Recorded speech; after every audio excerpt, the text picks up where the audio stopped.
Hello, boys and girls, and those who bounce in between. It's Comrade Dankey here, and Senpai noticed me. Lived in Lunacy noticed me. He sent me this comment here. He said, "Hey man, you have absolutely been noticed.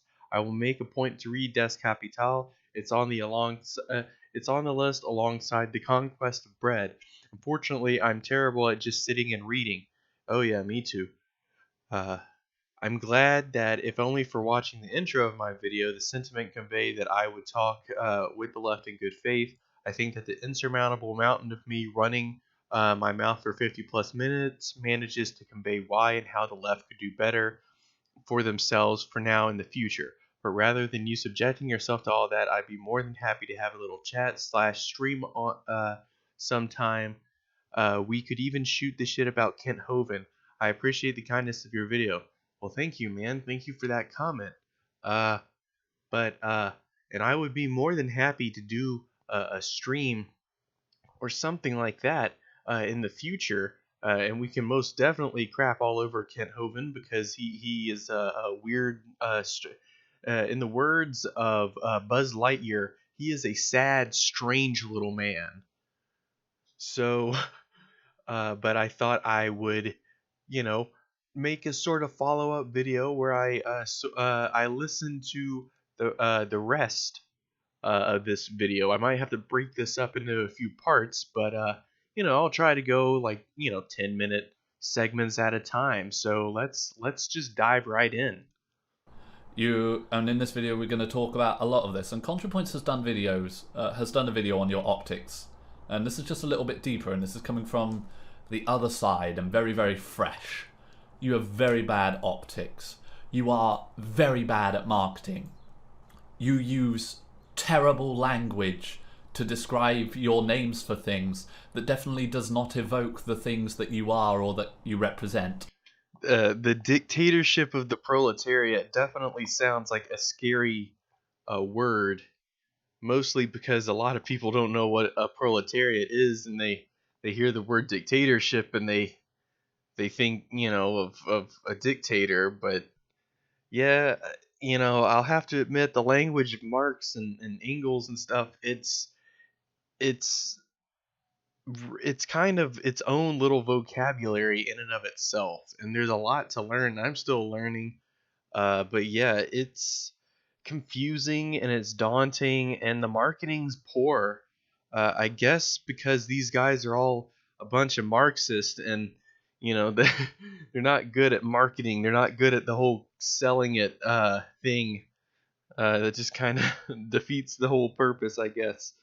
But yeah, I think somebody should definitely like make a Marx for dummies, or not even for dummies, just for normal people, because it's hard. It's Das Kapital's a difficult book to read. Uh, so yeah, let's keep going.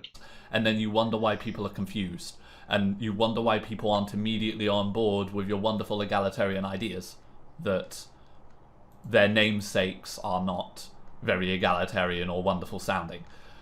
You also do shitty things, as in the left. The left has many proponents that do irresponsible, shitty things that are not necessarily going to achieve good, even if they are done with the best of intentions, and even if they are maybe fighting for the same goals as you. Huh. They do shitty things, and some of, again, for coming from your perspective, we'll call them the reactionaries. Some of the reactionary YouTubers' criticisms of those things are legitimate.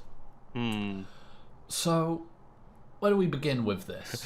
we shall see, my friend. We shall see.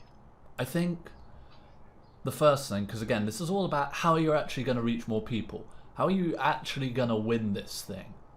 How are you going to get people to your side? How are you going to turn the reactionary youth being radicalized by Mr. Alt-Right Sargon of Akkad? Okay, how are you going to do that? Step one. Start assuming intellectual honesty. And start assuming that people want what is good.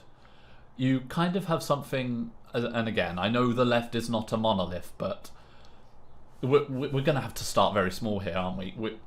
I am talking from personal experience as a liberal who has watched your videos, talked with leftists both online and in the streets and at protests, and you know, I'm not bullshitting you. You're gonna have to trust that I'm not pulling things out of my butt and trying to smear you. This is stuff you have done.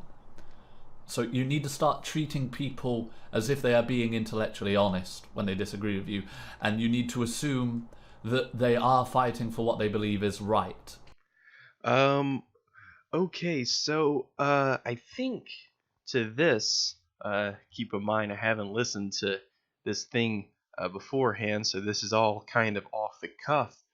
But I think it's very hard for me to assume that the alt right argues in anything that could be considered good faith because their ideology, it's like you say, it's entirely reactionary. It's all about triggering the libs. It's all about triggering the left, and they will do whatever it takes. So they don't have really any higher aspirations. I highly doubt that the kind of society that they want to build is one that includes those that they deem, unworthy, such as the SJWs, the minorities, the immigrants, the feminists, the socialists. All of those people, don't fit into their mold of what their idealized sort of right-wing conservative society uh, emblemizes. And so, it's very hard to assume that these people are want what's best for everybody because I really don't think they do.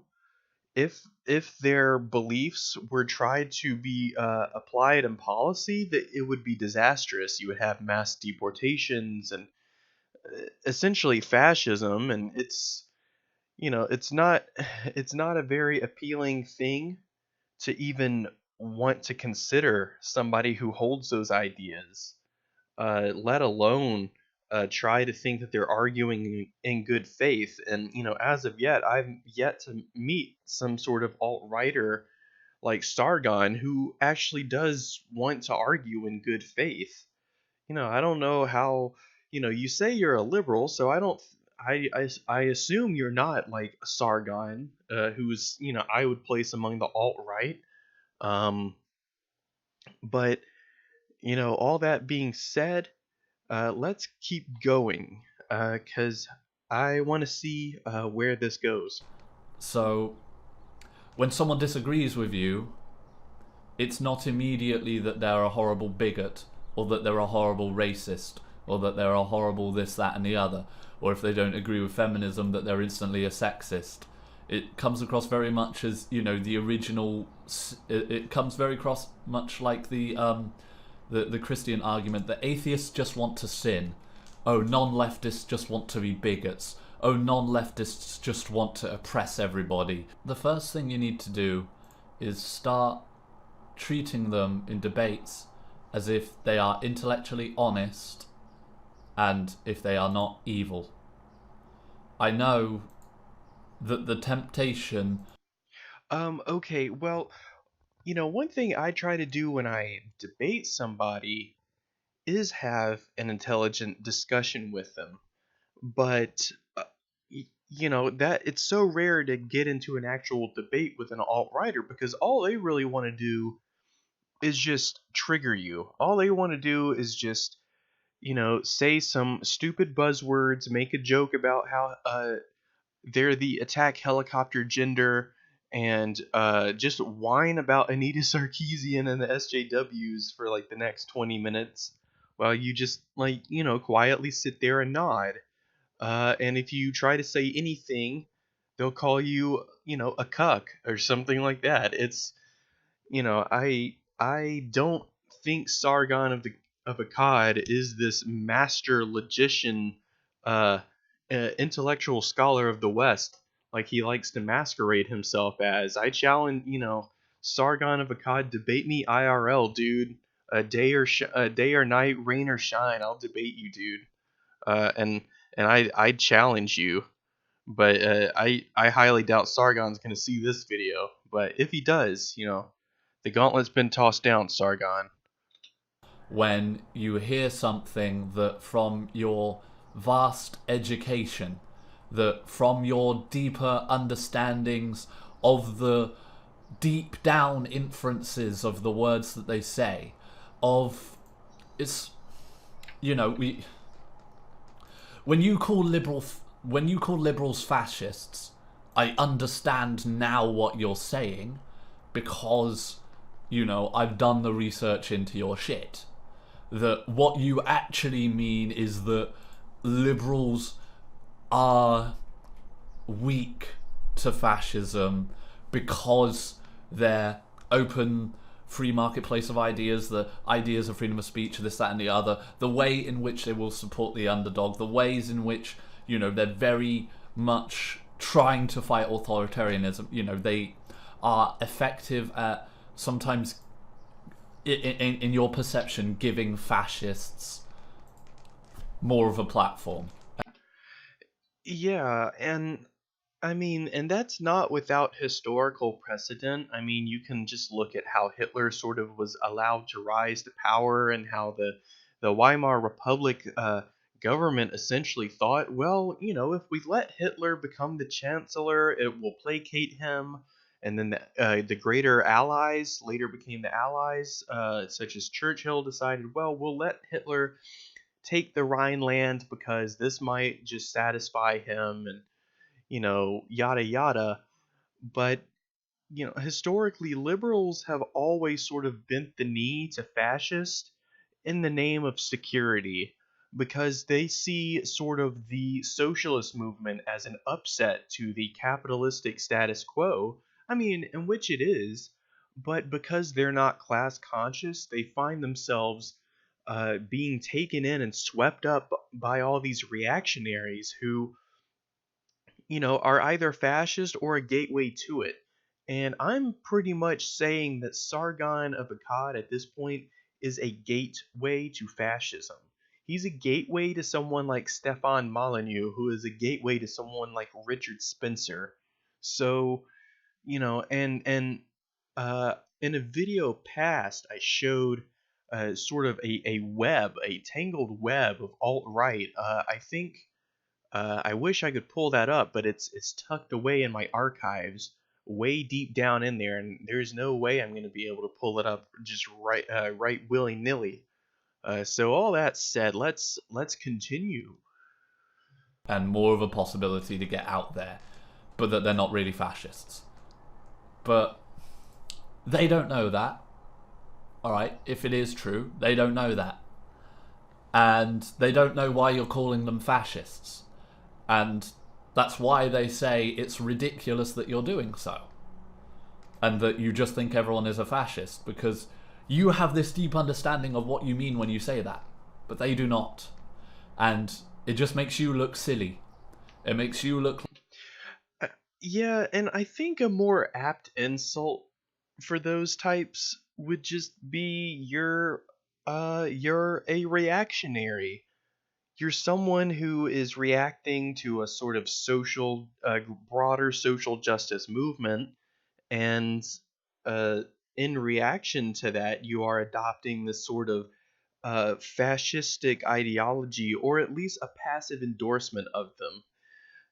The whole notion that we should allow everyone to have a seat at the table and a conversation at the table, I think, is sort of ridiculous, in the same fashion that, in scientific terms, we shouldn't let creationists have a seat at the table, because they're not, they're not operating on the same plane of reality that you or I are operating on, my friend. They are, and it's the same manner with the fascist. The sort of model society they want to build is one that excludes most people. And chances are, once their precious little master race Aryan ethno state is founded, they'll just turn on each other. They'll find some other, it will be the Aryans with the non-blue eyes and the non blonde hair. They will be the next ones to be purged. And then, it will be the, secret people who had like 1/30th of a Jewish ancestry. But, that's beside the point. But yeah, I do agree. It's dumb when like black bloc boys are going around calling liberals fascists, because if anything, they're just kind of useful patsies for fascists.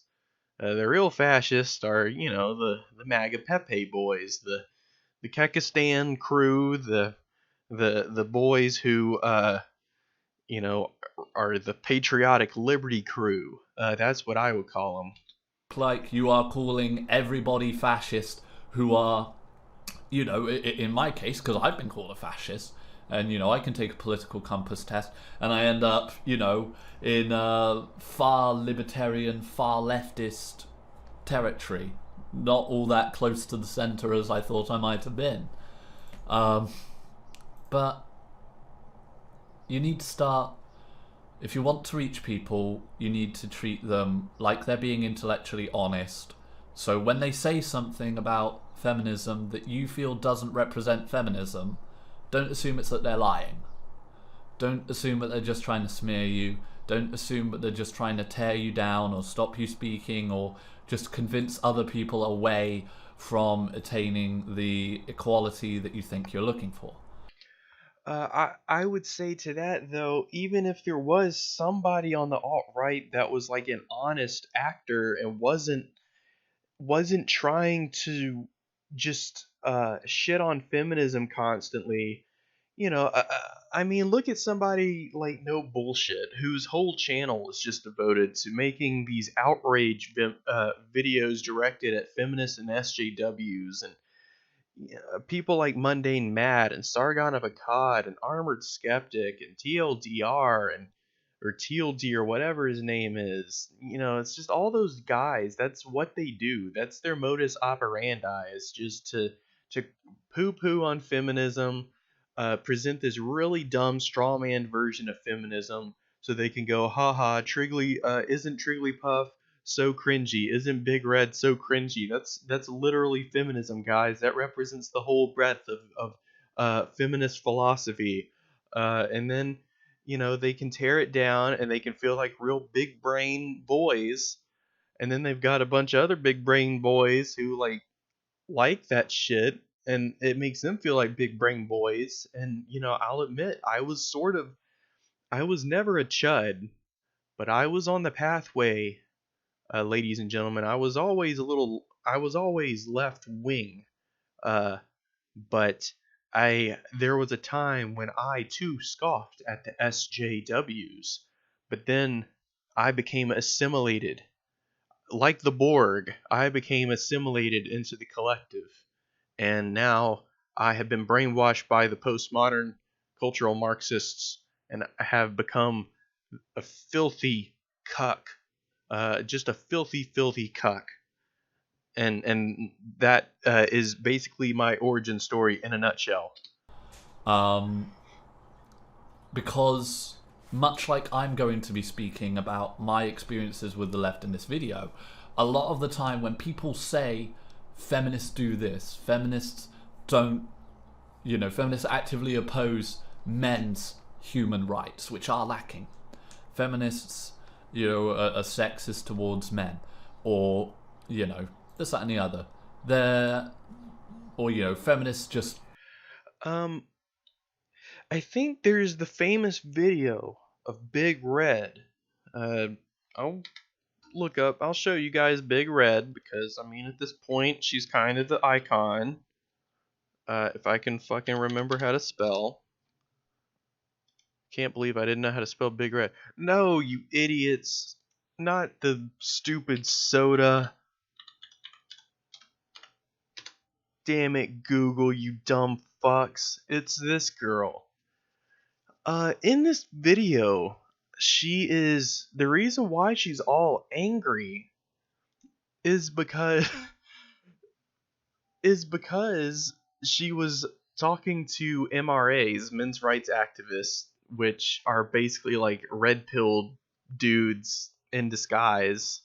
Um, but she's trying to explain to the dude that the problem that men face, like being conscripted for war, or being denied parental rights because men are not deemed to be good caretakers of children, unlike women.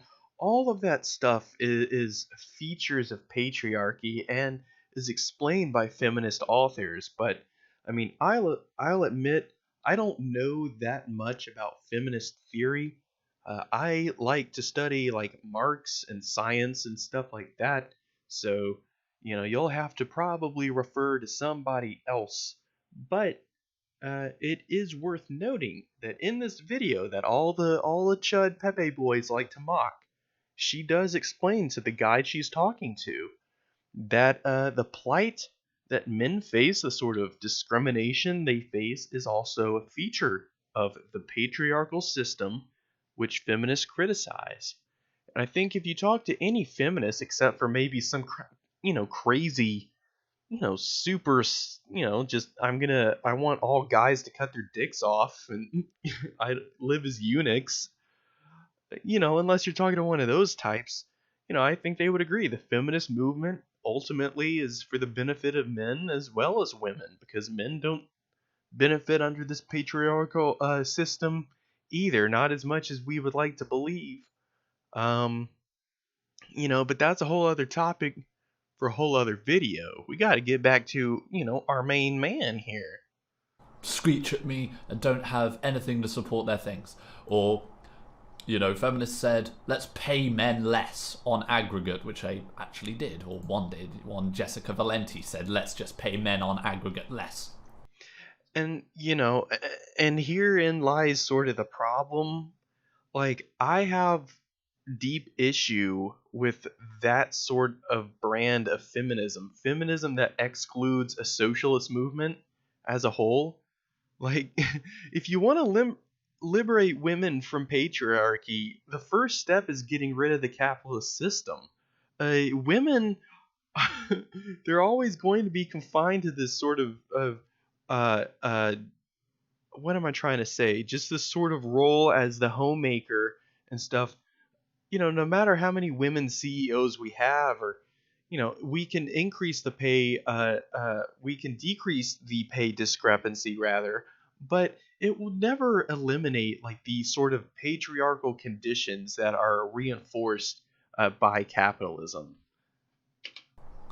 You know, when they say these things, assume that it comes from actual experience, because as much as you tell in selective videos when reactionary tube talks say about feminism, you will say feminism is not a monolith, and also sometimes use the age-old "they're not a real feminist" or this, that, and the other. Well, if that's what you believe, then you need to understand that some of you guys have been fucking up. Well, I mean, I wouldn't say that somebody like Anita Sarkeesian isn't a real feminist, because, I mean, after all, she's done more for feminism than I have at this point. I mean, duh. First of all, she's a woman, so I can't, I don't have the right to poo poo on anybody saying that they're not a real feminist, especially when you're somebody like Anita Sarkeesian or somebody like that. But there are it is feminism is diverse, and feminism within a capitalist mindset is sort of shallow, and its analysis don't really go very deep. And I think that's a lot of the criticisms that feminism gets hurled at with from these alt right guys, is that they only focus on sort of the feminism that doesn't exclude the capitalist system. So they're trying to do this weird sort of balancing act where they're trying to like make women into like like give women the same types of powers and positions of authority that men have, but at the same time not calling for a sort of social restructuring of the greater capitalist system at large, which would really address the key issues of, women's oppression. So it's a very kind of strange world to live in if you're in that sort of sphere of thought. As much as the people that I listed earlier who are doing good things on RedTube, or mostly good things on RedTube, LeftyTube, etc. Those are probably the most articulated and well worded, well argumented positions that you're gonna hear. But a lot of these people are talking about every other discussion we've ever had. And those discussions have not been pleasant. They've not been nice at all. Yeah, I guess that brings me to my next point. Encourage better research and argumentation among leftists. Less of the screeching fascist and Nazi at everybody. Re Re Less of the resorting to censorship, less of the immediately resorting to violence, less of the immediately resorting to deplatforming, less of just the screeching. You might think, Well, I mean the censorship, the violence, the deplatforming, it all serves the purpose of not allowing fascist ideas to spread. Namely, I mean, just the ideas of hate speech in general. Um, and to sort of see what I mean, there's this subreddit called Forwards from Clan Maw, spelled with a K. And it's essentially a Ku Klux Klan meme subreddit. And it is allowed to exist on Reddit because they masquerade as, oh, it's all just a joke and satire. We're not really KKK. We just retweet KKK jokes ironically. And so, it's all very ironic until somebody like PewDiePie, and it's not singling him out, but until somebody like PewDiePie finds a white supremacist meme and says, haha, that's pretty funny, bros. You should all go watch this guy's video. And then before you know it, you have millions of impressionable kids being told by their YouTube hero PewDiePie to go subscribe to a channel that shares white supremacist propaganda. And that sends them down this sort of pipeline to folks like Ben Shapiro and Stefan Molyneux, and eventually folks like Richard Spencer and David Duke. So it's not good, and unfortunately, we can't rely on everyone to be educated enough to be able to tell the difference between fascist reactionary bullshit and reality, because often the fascist reactionary bullshit has more of an appeal to what people want to hear. Uh, for a white man like me, it's very appealing to listen to somebody like Jordan Peterson who tells me, society has wronged you, and it's actually the feminist postmodern Marxists who are destroying the West, and if they weren't here, then we would be great. Your life would be great, and your room would be clean. So, it's folks like that are really sort of toxic people, and you know, I think it would be remiss of us not to uh it would be remiss of us to let them continue to sort of spew their reactionary hate speech.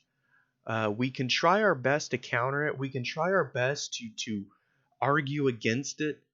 But the sad fact is that reactionary, it's called that for a reason. It's based purely on emotion, purely on reaction, and because of that, there are just going to be some people who just in their gut hate feminism. They hate the left. They've been totally turned off to all of that, and it's because of the chuds, and they've done a really good job at demonizing the left, making us look ridiculous. But if you actually if you actually listen to what they say, you actually learn quite a bit. And actually listening to what somebody like Big Red had to say, made me learn a little bit about feminism. So all that said, uh, anti-fascist practice is essentially the first line of defense against fascism, uh, and it in anti-fascism in and of itself isn't violence. It's not proactively violent; it's reactively violent. It's in reaction to the fascist presence on the streets, because it's kind of like that Public Enemy song. With a fascist, their identity by themselves causes violence.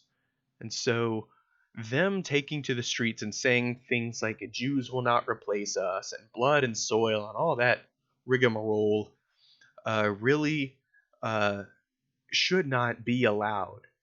All that stuff, uh, they will say, oh, you should let us have our freedom of speech. You should let us be in the free marketplace of ideas. And aren't you the real fascist for censoring us?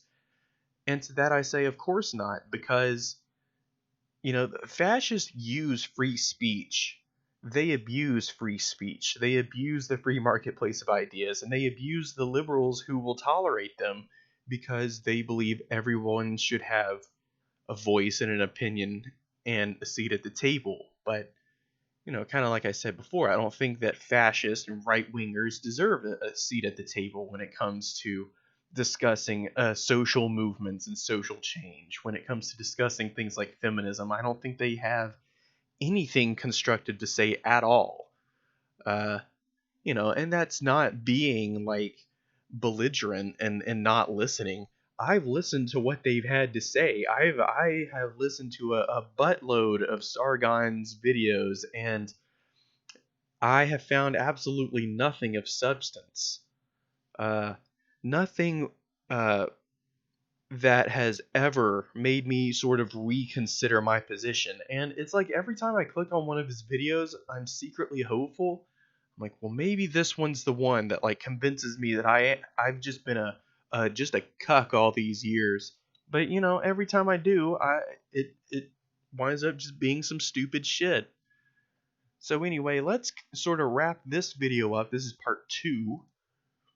Think that if you scream racist at someone enough times that they will eventually take a look at themselves. And they do, but without you giving an argument to supplement that, where are they going to look? Well, what is a fascist? I mean, I'm a liberal. Oh, a fascist is a far-right authoritarian. Well, I'm a libertarian, and I want people to do what they want, and I'm not racist, because I believe that blacks should be treated equally to whites, and I'm not a sexist because I treat men and women the same in my life. So these people are clearly just complaining about nothing and are fucking crazy people, and are probably supremacists. That's where that line goes, if you just scream it at them and you don't substantiate what you're saying. So, yes, it's all well and good for you to go, well, ContraPoints voices herself very well, and Non-Compete and Philosophy Shub can, voice their points very well, but what are the rest of you doing? I can tell you what the rest of you are doing. Not all of you.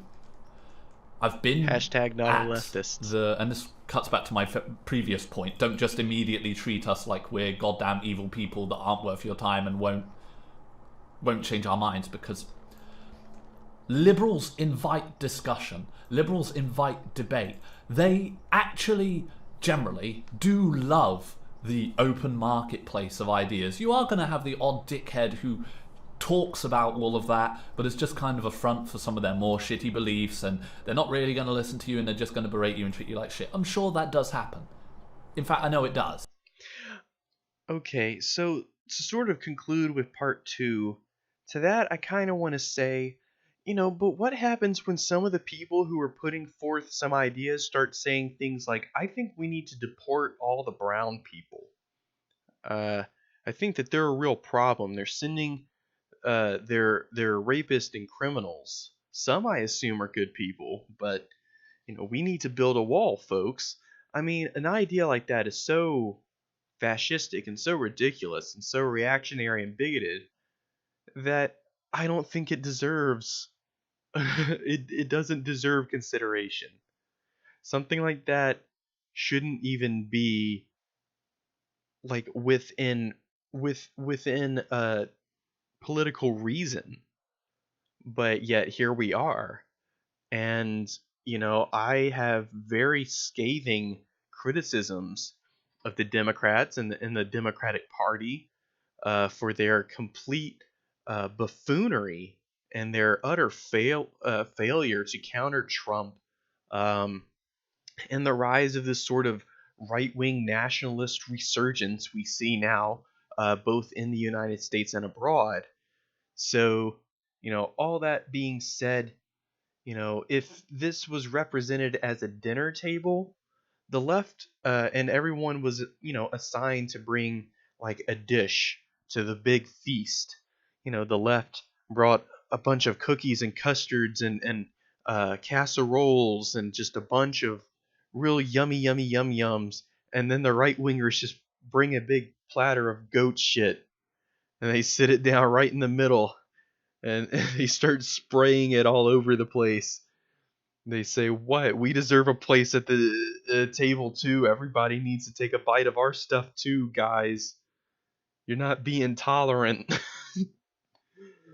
And a lot of these guys, when you're on the street marching, carrying a tiki torch, and somebody calls you a fascist or something, you're kind of, even if you're not like wearing the swastika and saying Sieg Heil and all that shit, you're still kind of a fascist by proxy because you're marching with them.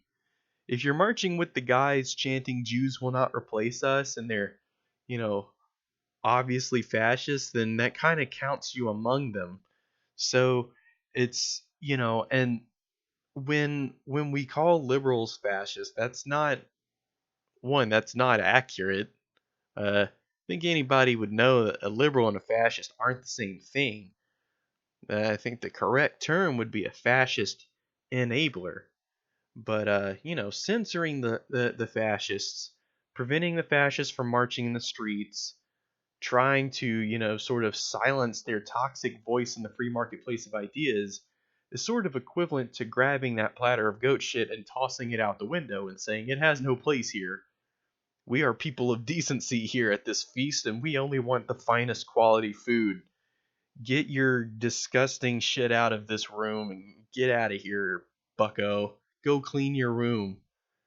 So, with that, that's part two. We'll pick it up with part three next time, so stay tuned.